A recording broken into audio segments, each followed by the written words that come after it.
State taxes, tenant landlord laws, sales and income tax. Now there's sales tax in many states on rents. There's sales tax in the state of Florida on short-term residential rentals. There's sales tax on commercial rentals in Florida. So the government's going to continue to look for ways to increase their revenues, and part of that's going to be taxes. So keep an eye on it. Know your sales tax laws. Don't run afoul of these people. The sales tax people are pretty aggressive, so you don't want to get in a battle with them. And then city and county, civil procedures. If you ever had to evict, you need to understand how that works. Code enforcement's a problem for some people. I've never had much of a problem with it. But if you don't maintain your properties, the code enforcement people will come visit you.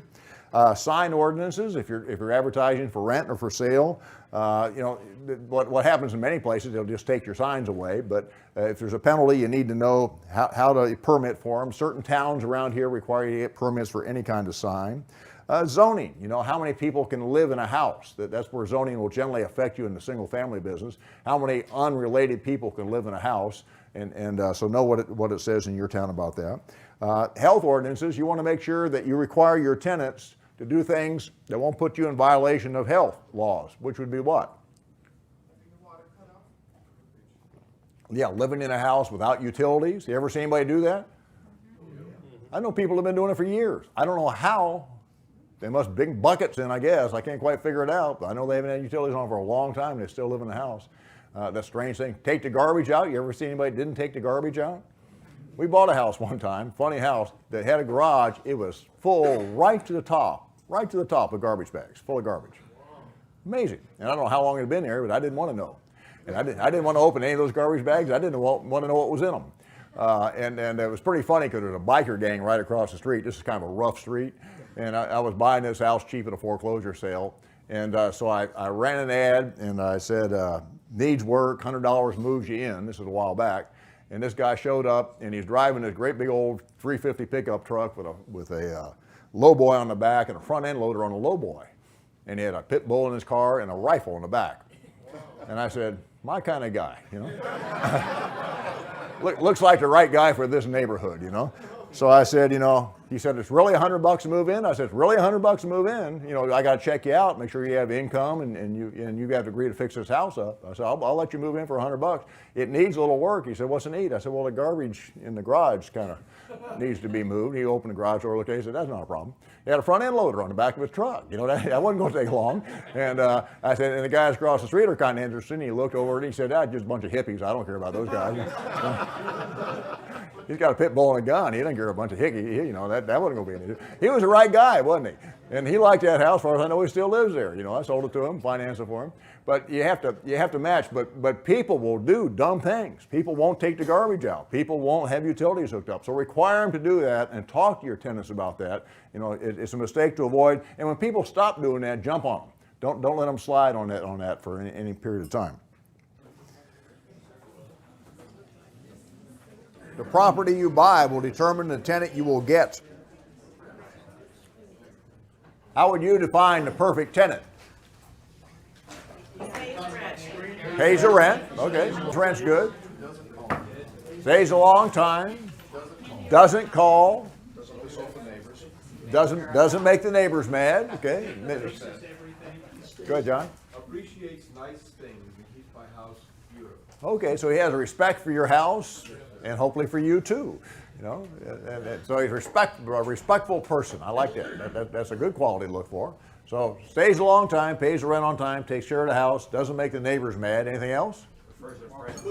Refers a friend. I like that. Somebody who's a source of referrals. Could be a buyer for that house if you screened it right now. Might be a buyer at some point. How many people have here? Say again. Leaves you alone. Leaves you alone. Okay, so doesn't bother you much. Doesn't call very often. Low maintenance. Low maintenance. That tenant I had for 20 plus years, I bet you I didn't talk to them half a dozen times during that period of time. They took care of themselves, And when they moved into that house, it was brand new, so it was in good shape, and it was like their house. That was really a cool thing. I'm always looking for new houses to buy. It's been harder for me to buy new houses recently, just because I haven't been building them in neighborhoods and the price ranges that I want to buy in. But we probably bought 25, 30 new houses over a period of time.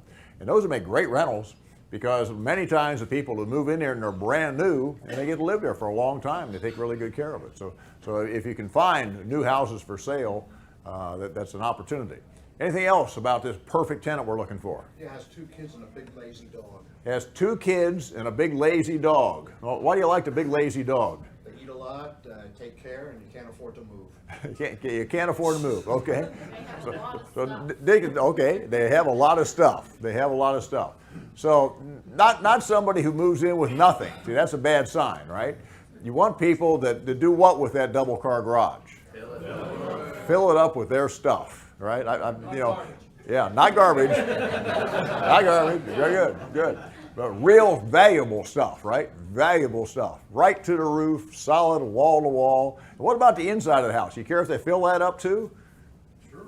That's a good thing, right? It's a good thing, as long as they don't fill it up so bad that you can't find them.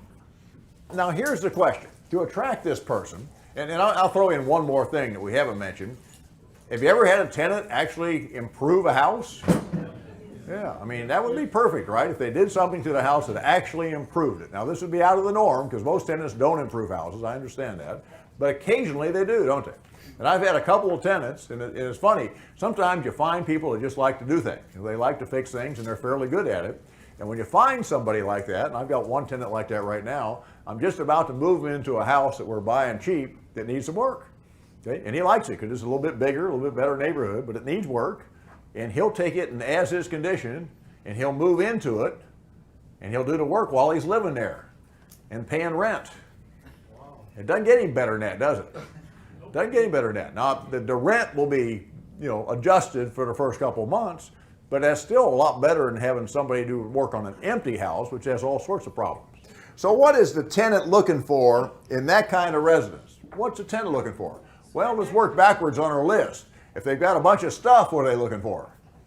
A place to put a bunch of their stuff. Okay. If you rent little houses with no garages, and if you're in an area that doesn't have basements and you don't have much storage in the attic, you're not going to attract people with a bunch of stuff, are you?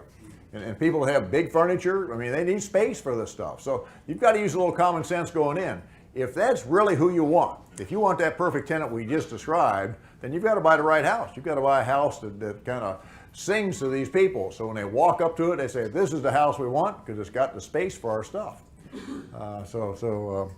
Think about that. It helps you get the right tenant. So a good tenant is looking for, in a residence, they're looking for, what do you think the primary thing they're looking for, other than space, other than size of the house? The neighborhood. The neighborhood. I think they look at who lives across the street and who lives on both sides of that house. Wouldn't you? Wouldn't you notice that pretty fast? You got a motorcycle gang across the street, not a bicycle gang. We have a lot of those too, but motorcycle gang across the street. You don't want to rent that house. So they're looking for a quiet neighborhood, place where their kids can play and be safe.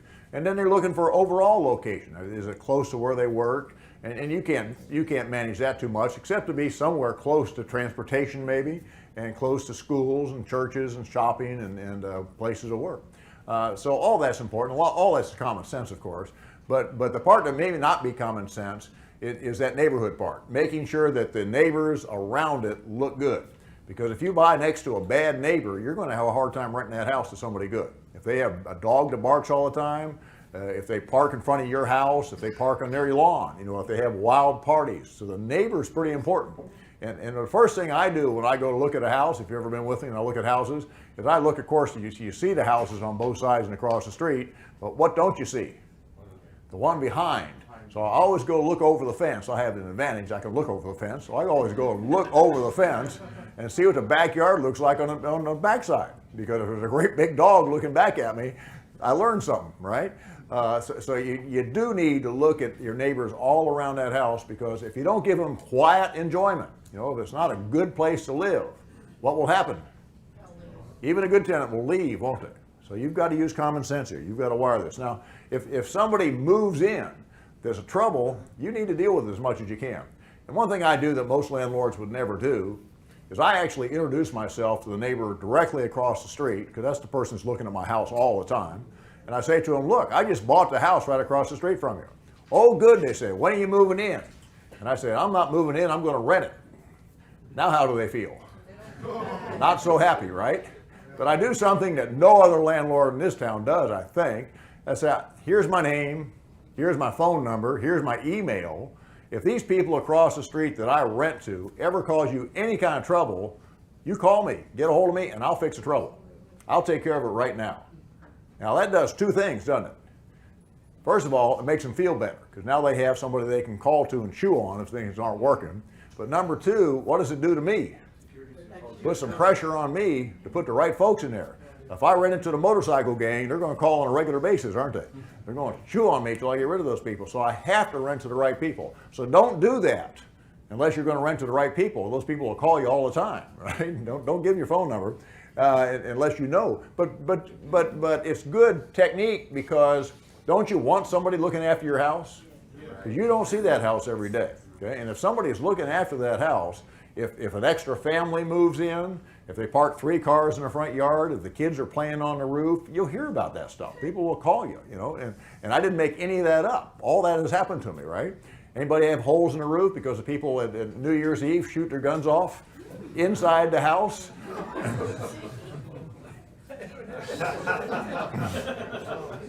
You don't have to make this stuff up, you know. No, this guy shot 5 shots in my roof with a 22. So other things that a good tenant's looking for. Tell me, what else? You've got a house for rent. What's a good tenant looking for? Got neighborhood, got space. What else? School system.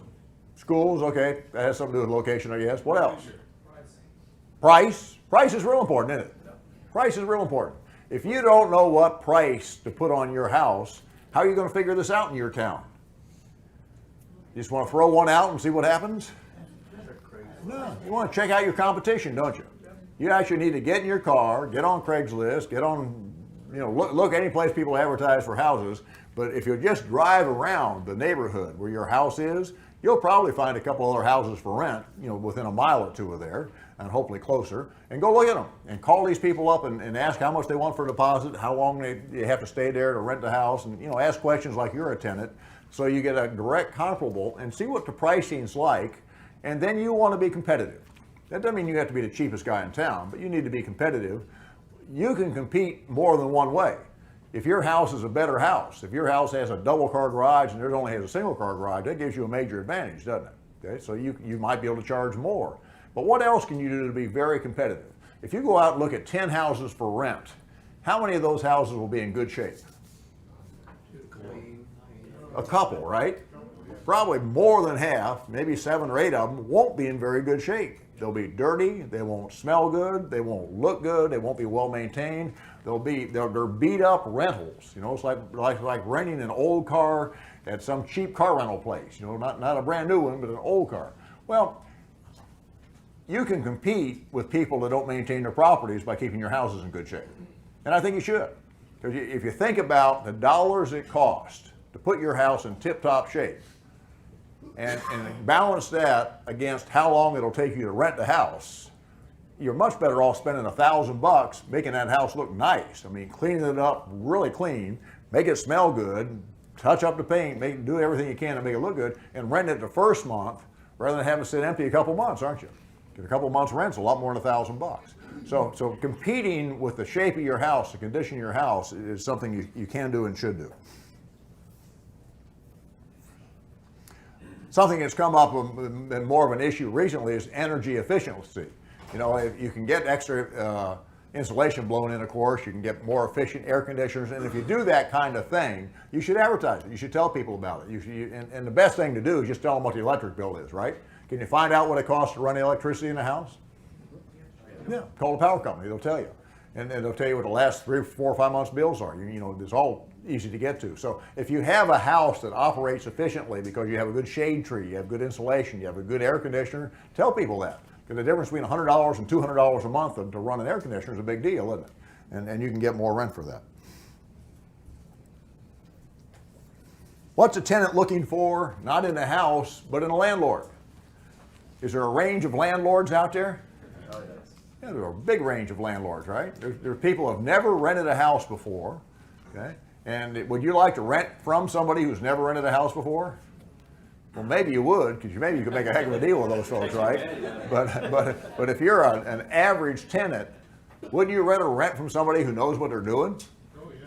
I think so. I think so. I think, and I still have an office. Now, many of you probably don't have offices, but if you have an office and you act professionally and you have professional looking paperwork and you have systems and you explain to people how things are going to work before they move in, even if you don't have an office, if you go through all of that and you use a system like mine and you can modify it to suit yourself, but if you look like you know what you're doing, I think that makes a tenant much more comfortable. If you can show them you have some response plan when they have an emergency, that makes them a lot happier than having no response plan. An amateur landlord is one that doesn't respond. Somebody calls and something's broken and they don't hear back from them for a week or two. They have to call 2 or 3 times to get something fixed. But you don't want to be that person. It doesn't save you any money to wait 2 weeks to fix an air conditioner, does it? You might as well just fix it now and you keep that tenant and keep them happier. So they're looking for somebody that'll respond. What is a really good tenant? Because that's who we want to rent to, is the best tenant in our town. What's their primary fear when they rent a house? If they want to stay there for 5 or 10 years, what's their fear? That you're going to sell it out from under them, right? Now, most amateur landlords would sell that house if they got an offer, wouldn't they? Somebody just bought one house, they might sell it to somebody else pretty quick if somebody offered them more money. Well, they don't want to rent from that person, so what can you tell somebody that makes you look different than a person that doesn't have this long-term plan? Yeah, you can give them the first right of refusal to buy that house. Now, I've never, maybe once, written down that a tenant has the first right of refusal to buy a house, but I tell them that. So if you ever want to buy this house, and it's time for us to sell it, we'll sell it to you, and we'll never sell it to anybody else while you're in this house. I'd just soon not write that down, just in case I get run over by a bus or something. But even if you wrote that down, what do they have to do to buy it if you give them a first right of refusal? They have to match the offer, right? So if somebody offers me $150,000 for my house, and then I want to sell it for $150,000, I simply go to the tenant and say, you can have it. It's $150,000. I don't mind selling it to them. They're already in the house. But if they won't pay the $150,000, they only pay $110,000, then they don't get to buy it, right? So it doesn't cost you anything to give somebody a first right of refusal. But by saying to them, we will not put this house on the market or sell this house as long as you rent it, that sings to the right tenant, doesn't it? That means something to the right tenant. Now, some people don't care because they're not going to stay there for a year or two anyway. But if somebody's looking for a long-term rental, and I think that the psychology has changed here over the last few years, and I think there are going to be more people looking for long-term rentals. Okay, and some of them just because they can't get credit to buy a house. A lot of people think a house is not that good a deal anymore. They don't think it's going to go up. There's a lot of responsibility in owning a house. So, think about how you can make this long-term tenant feel better. John, can I ask a question? Sure. Do you see the profile of your tenant?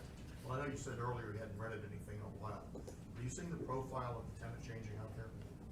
Question is the type of tenant we're renting to, the profile changing? I'm trying to think of the last couple of people I rented to. We ideally like to rent to a family unit, and that I don't care exactly how that's made up, but what I don't want to rent to is 2 or 3 individuals that aren't related, because it's pretty easy for them to split up. I mean, if you and 2 of your buddies living there together, one guy gets married, now I've got 2 left. Unless you can find somebody else, I probably have some kind of problem because you can't pay the rent. So ideally, in this family unit, and one thing I have seen, to answer your question, is we're seeing more extended families. I mean, it's not unusual at all to have a grandfather living in the house with mom and dad and the kids, okay? 3 generations. And that Social Security check, I think, is very important to them. So we're seeing more of that. And that gives me an advantage if I have a little bit bigger house. If you have a split floor plan with a 3-bedroom house, then you can put somebody on one side, somebody on the other side, and that's working out. So that, and credit, of course, credit has changed. A lot of people have credit issues right now. Well, Yes, it's bigger than the sold out from underneath them, are you gonna lose it out from underneath them today? Are you behind, I mean, they really wanna know, because so many people have been. excellent point. Randy's point is, another thing a good tenant is very sensitive to now, they may even be moving because the house they're in is in foreclosure. So they've seen so many foreclosures, they're worried that the house that they're moving into might be in trouble. So, you have to be guarded a little bit in what you say there, but you can say, we've owned this house for 10 years. we're going to own it 10 more years. That'll make them feel good. I mean, the people that lose houses typically bought the house, short period of time ago, and they're in big trouble already. They're not going to keep it much longer. So you can tell them that. You can tell them that. And that's a very good point. Very good point. Excuse me, I have one quick question. Sure. Have you changed your credit requirements because of the way credit has changed? Question is, and I'm going to talk about this in a second, have we changed our credit requirements? Certainly, when you pull credit scores on people, if somebody's had a short sale or a foreclosure or a divorce or lost a business, and all these things have happened in big numbers in the last couple of years, their credit's going to be shot. The question that I ask is what their future is going to look like. Have they solved the problem that they had? Is it going to be reoccurring, or is it just a one-time thing? And do they have a source of income that allow them to afford this house? Their current source of income and their current expenses are important to me. If somebody's filed bankruptcy, how does that affect their income? Somebody has a job and they file bankruptcy, how does that affect their income? Probably doesn't. How does it affect their expenses? A lot of them disappear sometimes, right? So sometimes these things that are traumatic financial events that damage their credit are good from a landlord's perspective because they have more net income. So the source of income is important. People do change jobs more now, going back to Ed's point, than they did 15 or 20 years ago. I mean, it's not unusual to have people change jobs on a fairly regular basis. And as long as they're at least staying level or maybe moving up, that's a good thing, right? But we've run into a bunch of folks who are in the investment business, stockbrokers over the years, and their income changes pretty dramatically. I mean, I ran into one guy, he made $180,000 one year and 30 the next. Well, that's pretty interesting, right? And then real numbers, Well, people on commission sales, no matter what kind of business they're in, have this income bouncing all over the walls. To me, that's more dangerous than the credit issue. I'd much rather have somebody with stable income, whatever he does, whatever these people do, than I would somebody and I'll overlook the credit issue if their income is pretty stable. Cash flow can be your largest profit, but only with the right tenants. So your cash flow, of course, is your gross cash flow less your vacancy, which we've talked about this morning, and less your maintenance cost, which is directly related to that vacancy.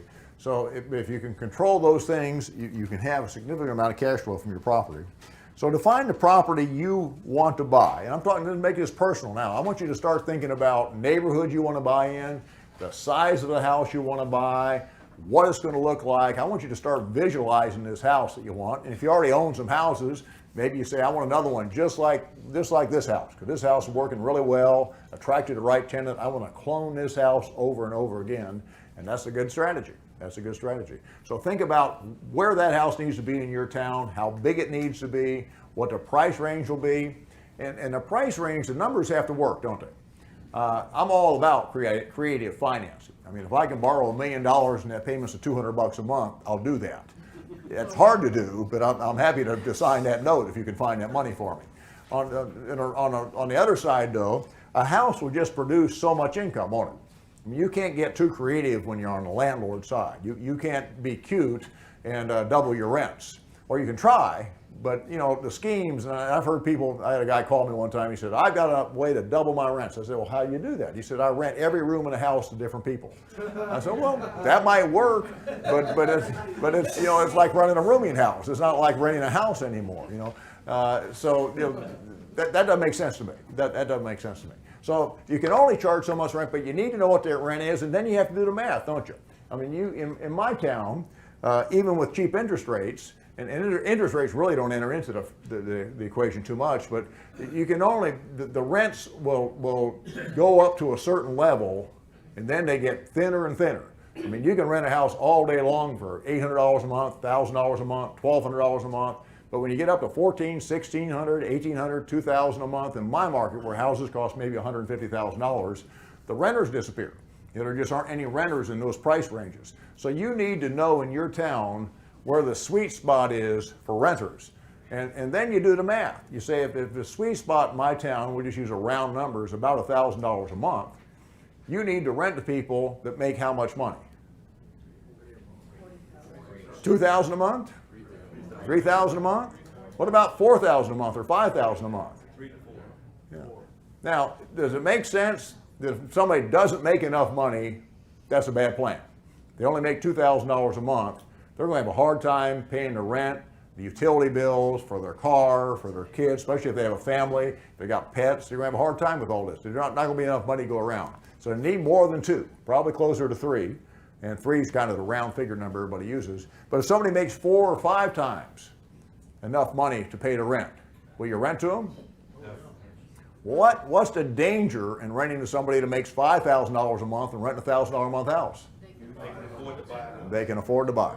They can afford to buy. So it's not dangerous from an income standpoint. They'll probably pay your rent on time, but they may not be good long-term tenants. So if you're going back trying to define this perfect tenant, part of this definition of the perfect tenant is you have to look at their income. You have to look at what kind of job they have, what kind of source of income they have, and how much they have, and then you have to kind of gear things to that. Okay, you have to buy a house that makes sense. Now, sometimes you can buy a more expensive house on great terms, and I'm all for that.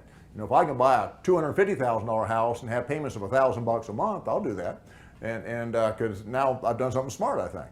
But you have to buy a house that has payments that work in your rental market, and so do this math and make sure that you have a good tenant base for the house you want to rent. Higher income people do pay a lot smaller percentage of their income for rent. I mean, if you make $6,000 a month and you pay $1,500 a month in rent, that's still 4 to 1, isn't it? And that's a pretty nice house. So the people that make a lot more money pay less of their income as a percentage in rent. And on the other side of the spectrum, if somebody makes $2,500 a month and wants to rent a decent house, they may have to pay $1,000 or $1,200 a month for it. So it's a real struggle for people to make less money. So be sensitive to that and be careful. Marketing to the perfect tenant on the next page. Get the house and yard in better condition than your competition. And I want to give my friend Dennis Kells credit for this next line. Paint your garages and your garage floors. Dennis taught me that. I went up and spent some time with Dennis. Well, that makes a lot of sense, doesn't it? People that use these garages for storage, not parking their cars in there, which is probably 75% of your tenants, maybe 100%, depending on where you are, that clean garage sings to them, doesn't it?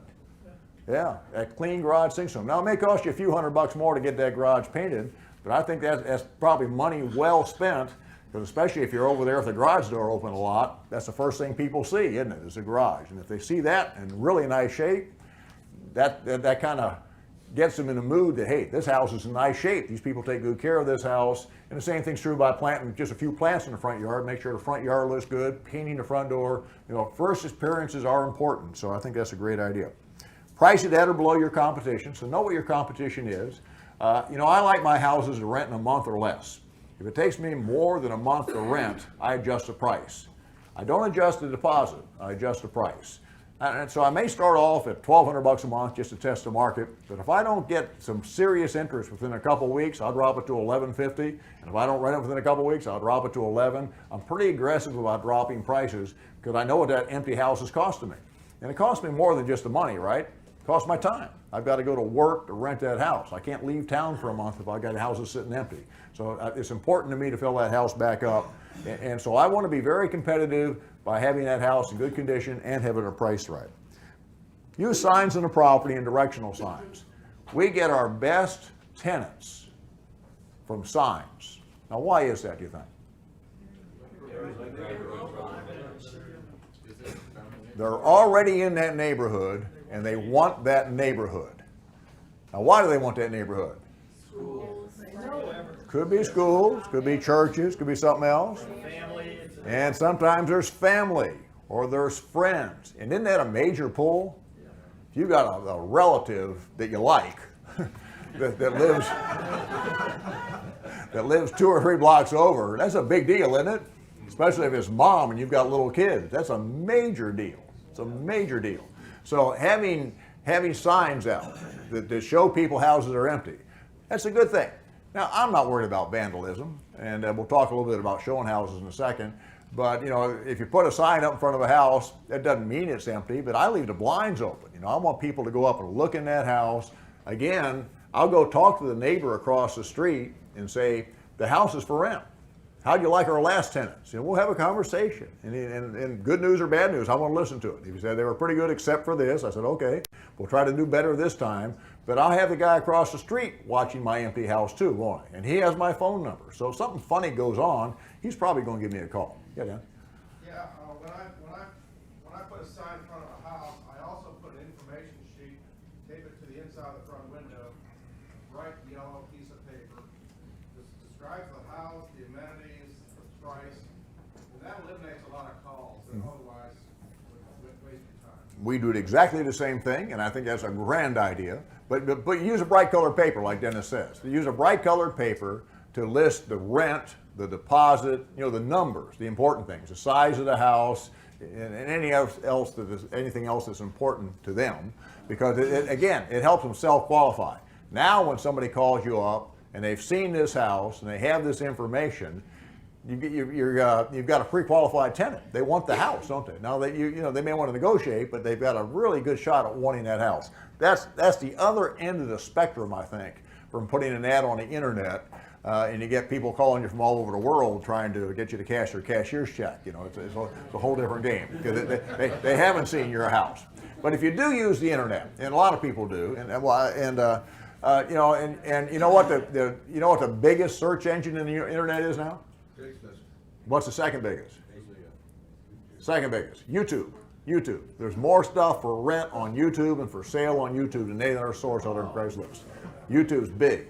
So you can post videos, you can post pictures, you can stuff, because the younger generation jumps on different stuff, okay? So it depends on who you want to rent to. So the next one talks about what Dennis mentioned, post the information including rent deposit at the house, so you pre-qualify these people. Have an open house, invite the neighborhood. This is a grand idea. I mean, you want to meet the people in that neighborhood. There's a really good chance that they may have a friend looking for a house or a relative looking for a house. And I've got friends that have open houses, have beer and hot dogs, I'm talking about rentals, not houses for sale, for rentals. So, you can be creative here. And if you've got a house that's not renting, be creative, be aggressive, do something you haven't done before, see if you can get them rented. Use the internet and websites to reach your target audiences. And here's something that works well for me. The HR people, one of the problems they have, especially when the market gets tight again, the rental market gets tight, is when they move new people to town, finding places for them to live. If you're an HR person and a human relations person at a firm that hires 100 employees, and you're moving 5 or 10 new people to town on a regular basis, they're always looking for rental houses. So your hospitals, your schools, if you have any connections with people in HR in any of these areas, there's a lot of people coming and going, and you can snag some high quality people, because if they work for a company, what do they have? They have a job. Yes, that's a wonderful thing, okay?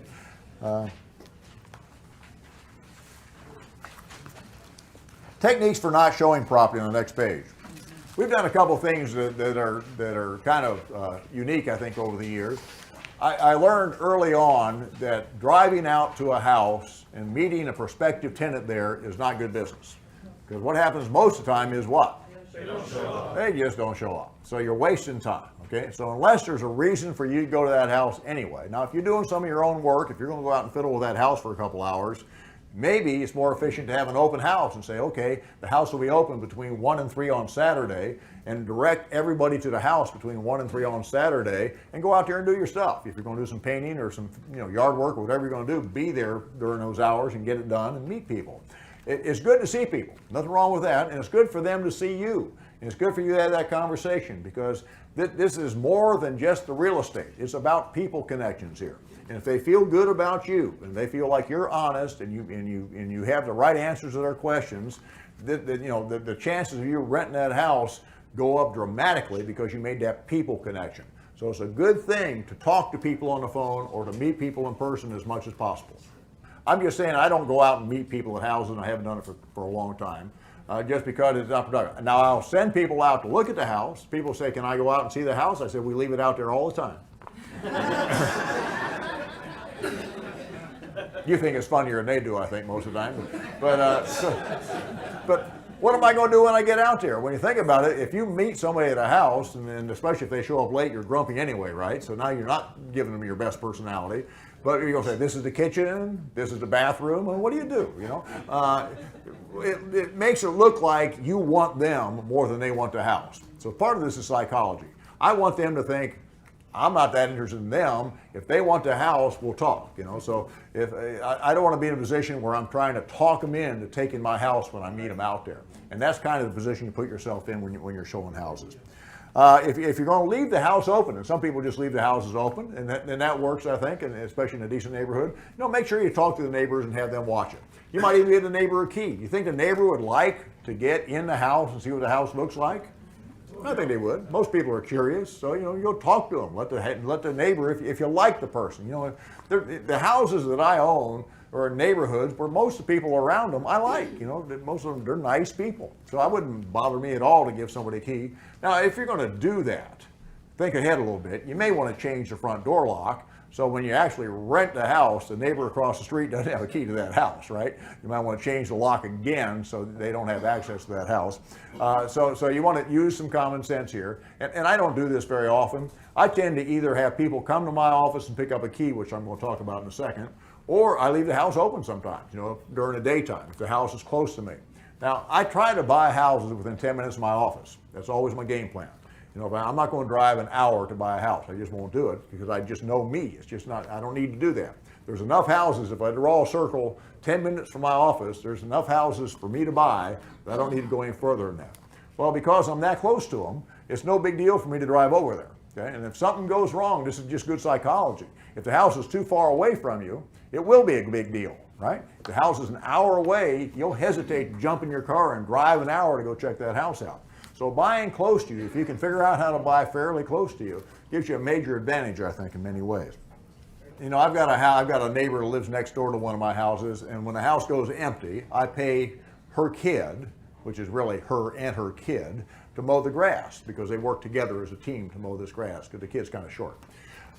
So that works out pretty well, but you know, and I probably pay him more than I'd have to pay somebody else, but that's not a bad plan, is it? It's good to have the next door neighbor on your team. Now that can work against you, but most of the time that works in your favor because they are looking after the house, and that's probably your biggest fear, isn't it? That somebody's going to break into your house or damage your house or steal something out of your house. That's probably your biggest problem. You know, if the neighbor doesn't like it, somebody is looking at the house and they scare them off, that could happen, but I can't remember that ever happening to me. I have a friend who has puts garage door openers on all his houses, and he has these exterior keypads. And he'll change the code. He uses one code for all of them when they're empty. And then he'll have somebody, and this is Dave Tilley, some of you know Dave, and what he does is he has the people take a picture of their driver's license with their cell phone and text it to him. So now he's got a picture of their driver's license and their cell phone number, and he gives them the code to the house. Okay? Now, you need to check on that house occasionally, but you know, if somebody's going to break in your house, they're probably not going to do that, are they? They're probably not going to send you a picture of their driver's license and give you their cell phone number and then break into the house because you can find them again. And the cops can find them too. So I don't think that's ever going to cause you a problem. He says he's never had a problem doing that. I know Dennis has had houses sitting empty for years, never had a problem. I've never had a problem with it. Maybe I didn't say that just right, but yeah.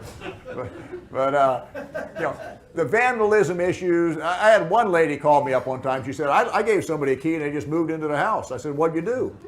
Well, she said, I didn't find out about it for about 2 months. I said, really? You didn't notice that they didn't bring your key back for 2 months? And so, you know, if you're not paying attention, people will move into your house if you just sit empty, I guess. But if they don't have a lease and they just moved in without permission, they call that trespassing in this state yet. We can have them arrested. So, you know, you have to pay attention. You just don't let somebody move in. So you can use lock boxes, hold open houses. Down at the bottom, you see my key deposit receipt. If you have an office, or you have some place of business, or you have a friend that has some place of business, and you want to let people get inside a house without you showing it, one way to do that is let them come, give you some money, and I charge $20, and I give them a key, and I make them sign this receipt, and I take a picture of their driver's license on my copy machine, so I have that. And nobody's ever going to come give me a picture of their driver's license and sign this receipt and then damage my house. There's no reason for them to do that. They're very careful. They're more nervous than I am at this point because it says on here if they damage the house or there's any damage to the house that they'll pay for it, and they'll also pay reasonable attorney's fees, which is a juxtaposition, we know. people just, you never have a problem if you make people go through the hoops. Now, by making people come to my office, which may be a 10-minute drive from the house, and get the key and then drive back out of the house and then drive back to my office, what am I doing? Seeing if they're serious about it. I'm qualifying them. I'm qualifying them. And by doing that, I do this on purpose to see how interested they are. If they're sitting in the house, they say, we'll rent the house if you'll meet us out here right now. Who's doing the qualifying? They are. They're seeing how anxious I am to rent that house, and will I hop in my car and drive out there right now? So I react to that. And if somebody would say that to me, I would say, no, I can't do that right now. I can meet you tomorrow. Now who looks anxious? Them, not me. So you don't want to look anxious as a landlord. Now, you probably want to rent that house today, and I don't put people off intentionally. If somebody wants to meet with me, if I can do it gracefully, I'm going to meet with them as soon as I can. But I don't want to look anxious. So just your appearance is important here. So any questions on this, on this page, on showing houses, on how to be safe about it? If you're a single woman or man, be careful about meeting strangers at a house that you've never met before. I mean, if you have no information about these people at all, it can be kind of scary, and especially at night or something. So use some common sense here. Don't go out by yourself if you don't know who you're meeting. You could be set up. Something strange could happen. Yes, sir. I do. I give them their $20 back when they bring the key back. Or if they like the house, which happens a lot. Now think about the process here. Somebody's found the house somehow, either off the signs or maybe through some advertising I've done. They've gone out and looked at the house and the windows. They like it. They come get the key. They go back out and look at the house. They come back. Isn't there a pretty good chance they want this house? You're eliminating a lot of your flakes, because if somebody doesn't have the money's posted on the window, and I've probably talked to them too. We told them how much it costs to move into this house. They've looked at the neighborhood pretty hard. They look at the inside of the house. There's a good chance they want this house. So if you can come up with a way of qualifying people, especially in a fairly good rental market, it saves you a lot of time. Next page, establishing how much to charge for rent and deposit. What are a couple reasons you want to charge a pretty good security deposit? Notify you when they leave. Okay, I heard somebody say that you want them to take care of the property. That's a good answer. You want to have enough of their money that if they damage the property, that you have something protecting you there. Two, you want them to, if you have in your agreement, and you'll see in my agreement, we ask them to give us notice that they're leaving, and you want that. You want to know if somebody's moving out of your unit so you can rent it to somebody else, right? And you want a little bit of notice. You don't want like 1 day's notice. And also you want them to put it in writing. We'll talk about that again. But you want somebody to write down that they're moving out of your house. That's important. Because they sometimes change their mind. They find, they decide to stay or something, and you've rented it to somebody else. Why else do you want some money, some serious money before they move in as a deposit? Qualify, ability to pay. Yeah, qualify them. A lot of people are thin, aren't they? There's an awful lot of people that don't have $2,000. If they don't have $2,000, you really want to rent to them? Probably not. And if they haven't been able to save up that kind of money, they're just too skinny to rent a nice house. Okay, so you want to make sure they have enough money to afford your house. Yes, sir. Would they have to provide you with an insurance policy? Renter's insurance policy on the house? We ask them to. Now, I'm not as diligent. The question is, do we ask them to require a renter's policy?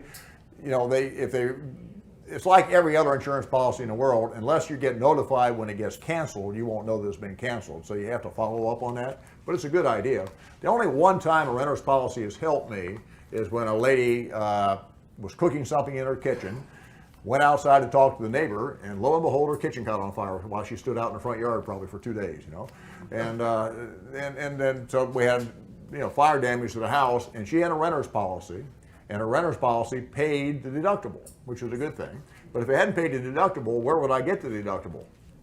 From her security deposit. So I'm kind of double protected there. But having the renter's policy really gives them protection. The other thing it did in that particular case is they moved all her stuff out of the house and they cleaned it for her, which was a very good thing for her, because then she could move into another empty house I had. And that worked out well for me. So the renter's policy is a good idea, and if you're going to require people to do it, and I think you probably can, make it easy for them. Have an agent's name and number, know how much it's going to cost. Generally costs between $100 and $200 a year, and make it easy for them. Find out how many people are going to live in the house, what kind of term. Ask these questions up front.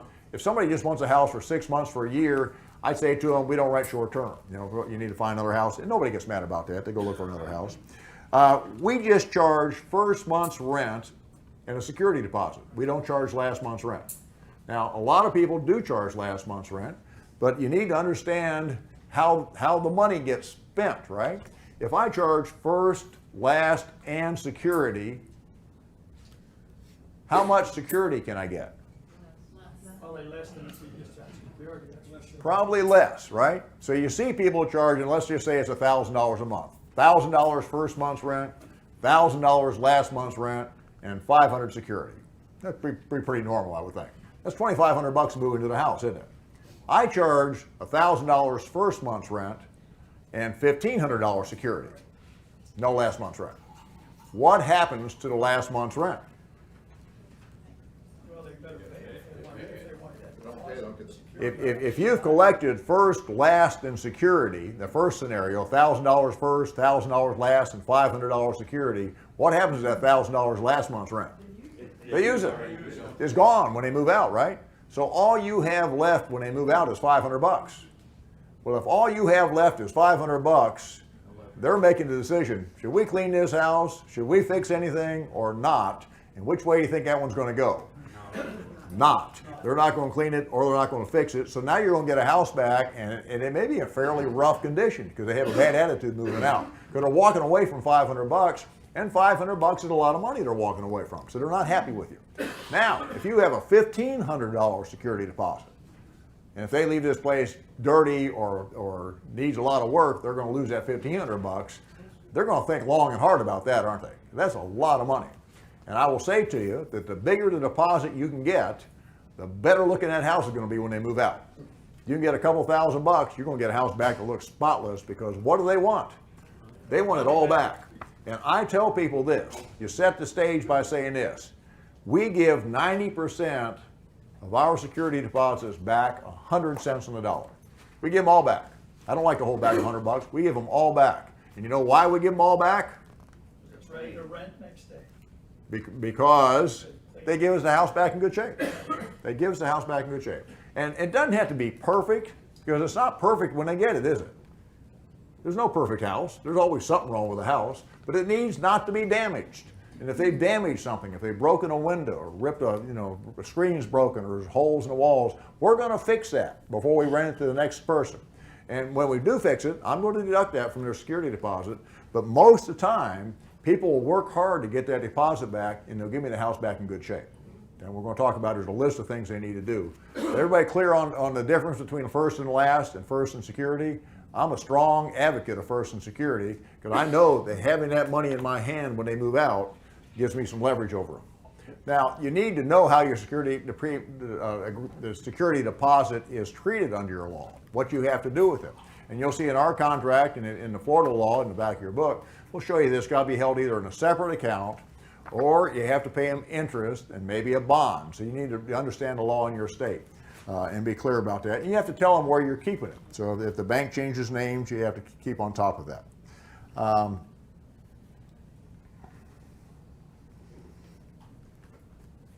I think everything on that page we've covered. Down at the bottom it talks about not building your plan around collecting artificially high rents. What tenant will pay too much rent? Bad tenants. What do you mean bad tenant? What does that mean, bad tenant? They've just been evicted somewhere else. Okay, yeah, somebody that needs to move in this afternoon, right? Red flag. Somebody in a big hurry. Who else will pay too much rent? Lease option person. Oh, well, lease option person, and I've got friends who sell all their houses on lease options, and I just don't think that's a good strategy, because what could happen? Well, they could end up in a court battle when they go to evict, and I haven't had that problem, but that could happen. But let's say you've got 10 houses, and you sold all 10 of them at today's price, and let's say they're all worth $150,000, and the market goes up 20% next year. You've given up 30 grand a piece on those houses. That's a lot to give up, isn't it? And you've given it up in a market that's doing what? Going up 20% a year. So it's going to be a really hard market to buy back into. So I think it's just bad strategy, and I don't do that. I don't sell any of my long-term rentals on lease options. I just rent them. There's plenty of people that just want to rent a house. And so that, if you sold them on lease options, you could increase your income. but you are taking a risk, and you need to look at the long term if you want to accumulate a lot of cash.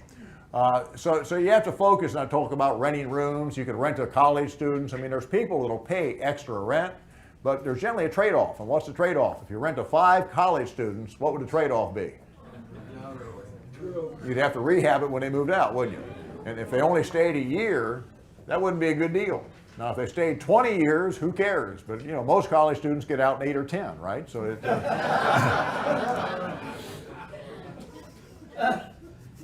thanks, Coach. Appreciate that. Okay, so I've covered everything at the bottom of that page. Be a selective landlord on the next page. I mentioned a couple times that I'm not looking for short-term tenants. I want a minimum of a 1-year contract, and I typically tempt people by saying, you know, if you agree to rent for 2 years, moving in, I'll leave the rent the same for the first 2 years, just to see how they react to that. If somebody's not excited, they say, no, we just want a 1-year deal, I may not rent to them. You know, I'm looking for somebody that has at least a 2-year time span, who has a reason to stay in this house for a longer period of time. So by thinking that way, you'll increase your chances of getting a longer term tenant. Of course, you just rent to people who can afford your house. We've talked about income and expenses. And look at both income and expenses. If somebody has 3 cars and 3 car payments, that can be a lot of money, right? That can be a lot of money. So ask people about that. You'll see our application in a second. Demand a deposit equal to at least a month and a half's rent, and go for 2 months. In a strong market, I get 2 months rent as a deposit. If I'm renting houses for $1,000 a month, I get a $2,000 deposit in a strong rental market. In a weaker market, $1,500, $1,800 a month. So I adjust that a little bit. I'd rather adjust my rent than my deposit, but you know, if you have the Great Depression going on, you don't want a bunch of empty houses. You just have to adjust to make sure you stay full, and then you sneak the rent back up again as times change. And that's what I talk about in the next line here. It says reduce your rent, not your deposit, if you get the market tough. Use an application and charge an application fee. Again, what are we trying to do by charging an application fee? Qualifying people. See if they're serious. See if they're serious. Have each adult who's going to live in a house complete an application. You want to check their social security numbers, because what do you want to check on both applicants? Credit, criminal. You want to look at everybody, right? Not just one of the adults living in the house. The amount of information they give you on the application is an indication of both their interest and their honesty. You know, if they won't fill out an application, is that a sign? Yeah. If they can't remember where they used to live, they can't remember their mother's maiden name, they can't remember their social security number, all these things are signs, aren't they? And you know, I bet you everybody in this room knows the social security number and knows their mother's maiden name, doesn't even have to look it up, right? You're real people. You're real people. And most real people know that stuff. They don't have to look it up. Now, if they're not good with numbers, I don't care if they dig in their wallet for their social security card, but you know, they should know a lot of stuff about themselves, not having to take it home and think about it, right? So I make people fill it out right in my office or wherever we are. You know, if you're at somebody at a house and you're renting it, make them fill it out right there in the car. And if they have to call somebody to get a number, that's okay. But get the real, see how much they know about themselves. If they don't know much about themselves, that's a sign. That's a sign. Okay. And today, of course, you want to Google and Facebook your tenant just to see what you find. You know, if you look up John Schaub, if you just Google John Schaub, will you find more than one? Yeah, and that's not a very common name, is it? No, not a very common name, but I think there's 180 of us on Facebook or something. You know, there's dozens of them. So if they have a fairly common name, if the name is John Smith or Jack Davis or something, how many of those are there going to be? 1 million. So you have to be careful when you do stuff like this to know you're looking at the right people. Contact, and this is probably the most important thing you're going to do, the current and the past landlord. Somebody they've done some business with, and specifically somebody they paid rent to in the past. So what are you trying to learn? Yeah, did they pay the rent? Okay, did they pay on time? Did they leave friendly? So the questions you really ask can be pretty simple if you get them on a phone. Did they pay on time? Did they leave the house nice when they moved out? Would you rent to them again? You know, you don't have to ask a lot of technical questions. They're just kind of general questions. And probably the most important thing is to figure out if you're talking to somebody who's not related to them on the other end of the phone, you know. So it's good to be able to check. And I like to do that. I like to mess with them just a little bit. And if they claim that they're a landlord and they paid $1,000 a month, I'll say, well, Charlie Smith said he paid you $1,200 a month. And I'll see if they catch me on that, you know. If they really only paid $1,000 a month, and this guy said, oh yeah, Charlie paid $1,200 a month every month on time, now I'm talking to his cousin, right? I'm not talking to the landlord. So you want to be smart enough to ask questions so you know that you're talking to the real person on the other end. At the interview, I like to see the entire family. So if you've got 2 or 3 kids, bring them in. I've got coloring books, I've got crayons, I've got baseballs. I don't let them throw the baseballs, but I let them play with them. But I have 3 kids, so I've got all sorts of stuff in my office that works. And I'm not scared of kids. I like kids, so if they run around my office, color, that's so, as long as I don't color on the walls, I'm pretty good. But I want to see them. I want to see what they look like. I want to see how the parents interact with those kids, right? Because if you make 3 kids sit in my office for a half an hour, what's going to happen? There's all sorts of different things that could happen, right? Some of them look like they're drugged. That makes me nervous, right?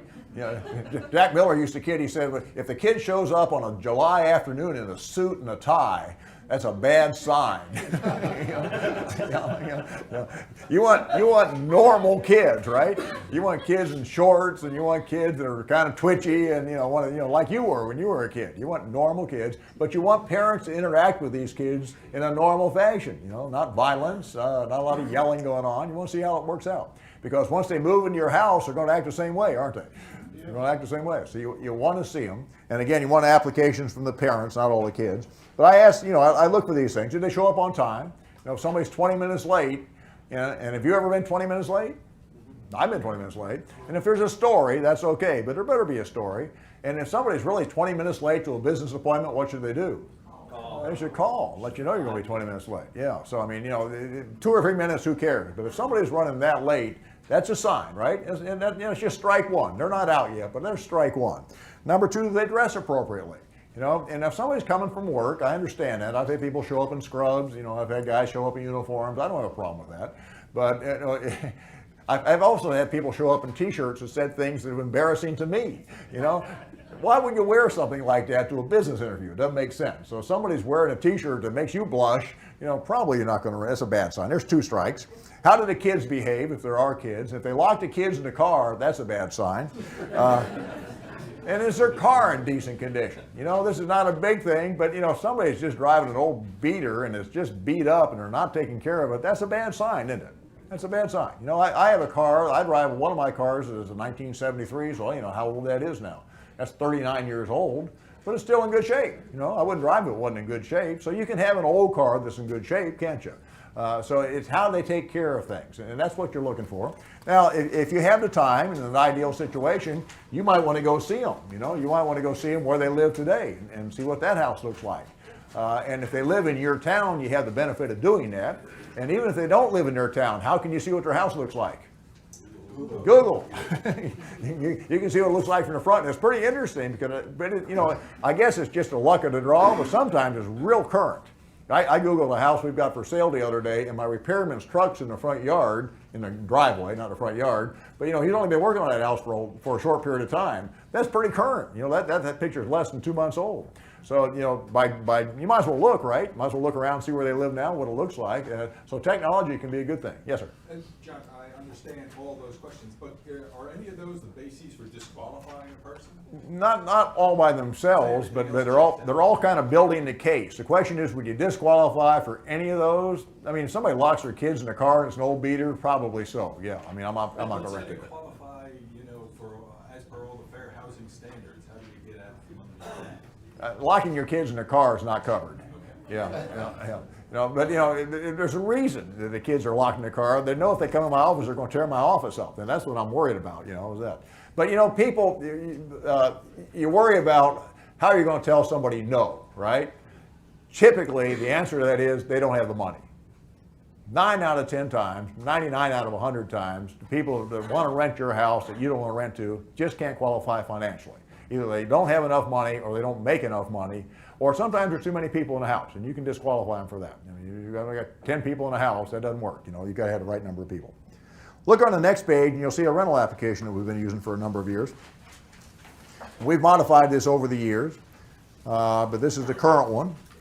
And you may have something that's better. And if you do have something that's better, send it to me. I'd love to see it. I mean, I'm always trying to improve what we do. I'm not stuck in the mud here. I'm always looking for things we can do. So what do you want? What are you trying to learn in this rental application? Just a couple things quickly. What's one thing you want to learn? How long they stayed in the last house? Okay, how long you stayed in the last house? So you want to ask that question, don't you? Where you used to live, how long did you live there? And that's on here. What else? Job history.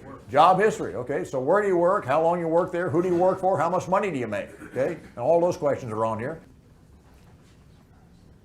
There was a court case years ago. He said, just so everybody knows, he talked about he doesn't like renting to attorneys or won't rent to attorneys. There was a court case years ago, and I can't tell you where this was anymore. I think it was up in New Jersey, where a guy refused to rent to an attorney, and the attorney sued him.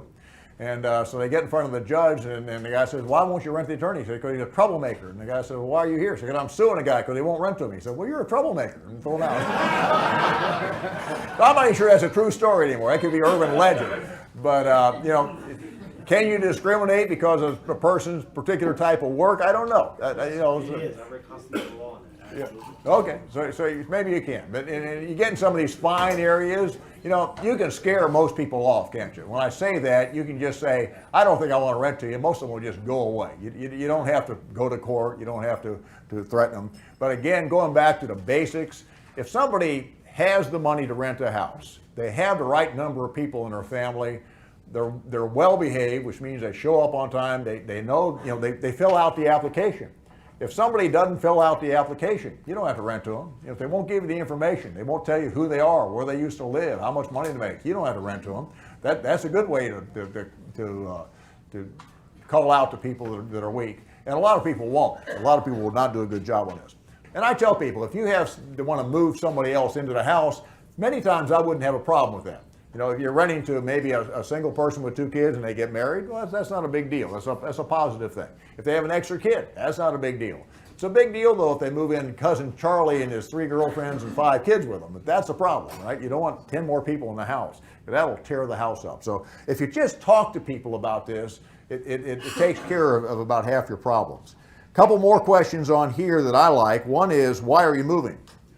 And I ask that question because I want them to respond, even though I put it on their application, I want them to fill it out, but I want to ask that question. You're going to see a bunch of questions that I ask here in just a few minutes, but I want to know why they're moving.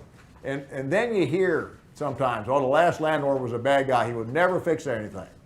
Well, why do they all need to be fixed, What breaks all by itself in a house? Not much, not much. Most of the time you broke it if it needs to be fixed. And I want to find out, of course, how long they lived in their previous place, because that gives me some kind of indication whether or not they're long-term or short-term people. If they live someplace 5 years, that's a real positive thing for me. If they only lived place 6 months, that's a real negative. I want to find out why they're moving so fast.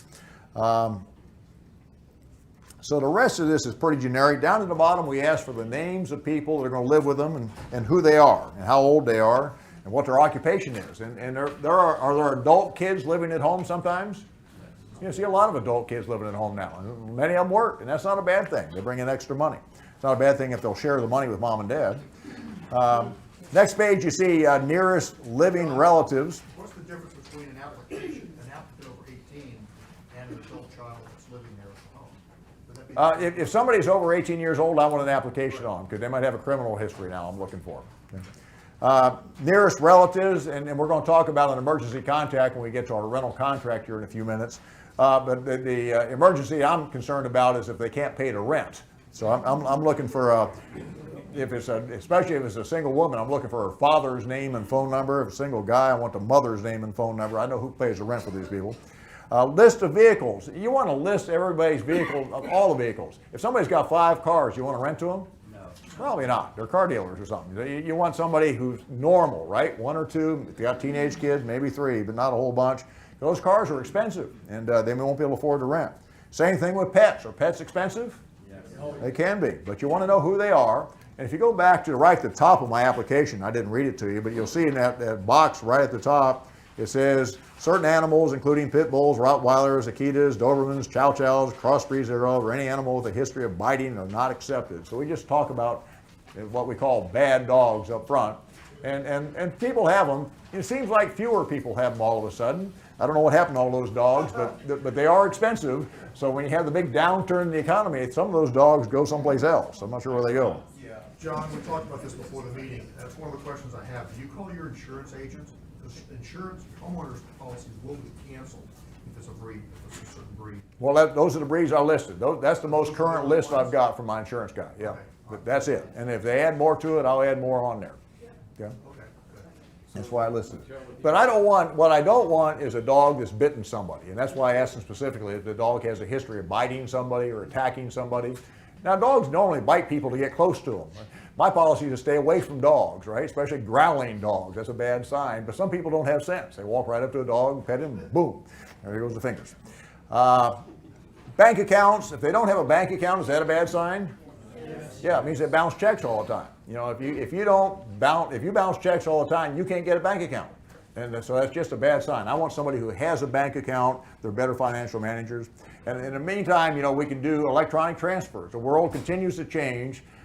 I think if we come back in 10 years, we may not have checks anymore. I think a lot of the stuff is just going to disappear. Everything's going to be electronic fund transfers pretty quick. You might have some kind of card that you swipe for your tenant one time and just take money out of their account. So if things continue to change, you want to, if you can, deal with people that are working inside the banking system. Because if they don't have any kind of bank account, then they've got to pay you with cash or money orders or something else on a monthly basis. And that's okay, but if you can ramp up above that and get a little bit better tenant, you won't have to deal with that kind of bookkeeping. Get a couple personal references. If they don't know anybody, that's a bad sign, okay? And I'll check these people out. I'm going to call certain people. I'm going to call the people they work for, personal reference, at least one of them, and the people they used to rent from, okay? Not to rent from now, but they used to rent from to see if they like these people, because all that's important to him. Down at the bottom, we ask a bunch of questions, and I'm going to change that first one from have you ever been evicted, then have you ever, has an eviction ever been started against you? I think that's better. Have you ever refused to pay, willfully and intentionally refused to pay rent when due? That's a good question. Do you know anything that might interrupt your ability to pay rent? Rent's due in advance on the 1st. Are you able to fulfill this requirement? Have you ever filed a petition of bankruptcy? Was it discharged? When it was discharged? Have you ever been convicted of a felony or a misdemeanor? You or anybody in your household? Are you obligated to pay child support or alimony? Do you plan to conduct any business in the house? And all those are important questions, aren't they? And people will answer them. If they refuse to answer them, then don't take their application. And at the bottom it says they agree to pay an application fee of $100 for the processing of this application. $75 of this amount will be refunded in the event the tenant is not approved.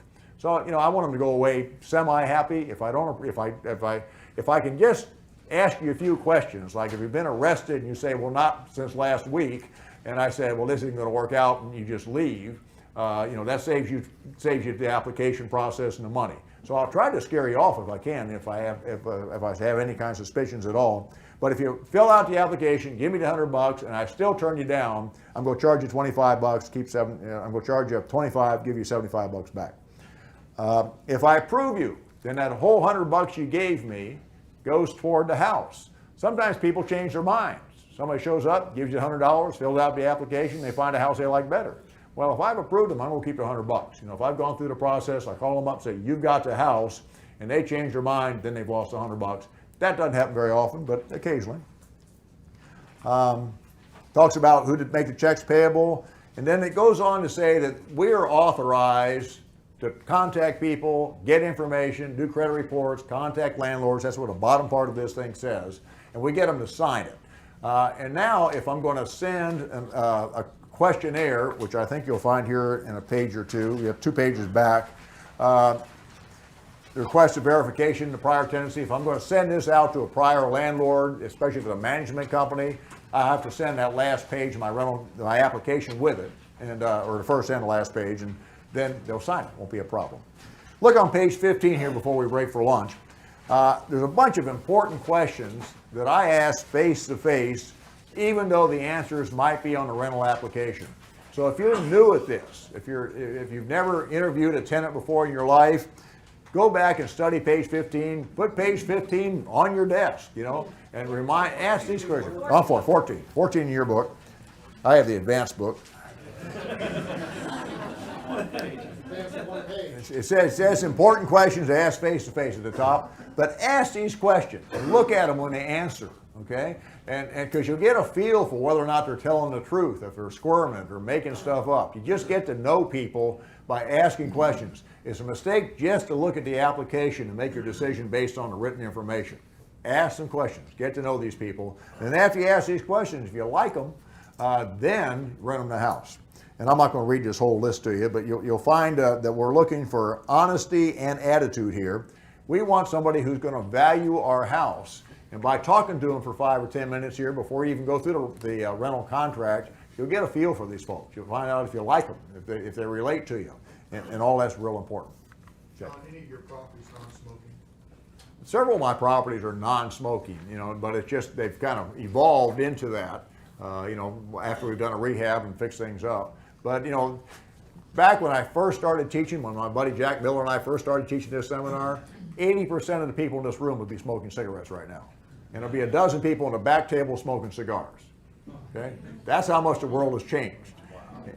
Which is a really good thing, isn't it? There's nobody smoking in here now. And there's probably a couple people who go outside and smoke, but it's a very small number compared to what it was years ago. So the good news is with tenants is we're finding fewer and fewer tenants to smoke, but it's a higher percentage of that population, I think, than it is this population.